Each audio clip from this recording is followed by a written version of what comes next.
एक बाबा बैठा ही, नवी नवी metro bus चली ना, एक सरगोदे का जट बह गया, अगू एक नवा नरोया शादीशुदा जोड़ा बह गया। उन्हें थोड़ी जी बस चली ना तो जानू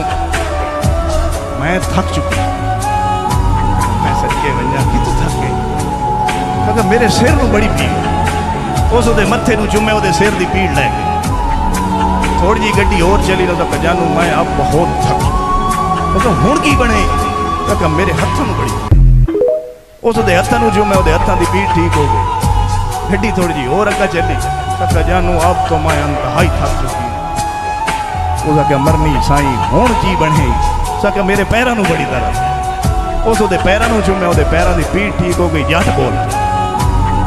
उसका क्या पुत्रा सच्ची सच्ची गल दसें, बवासीर का इलाज भी कर लेना,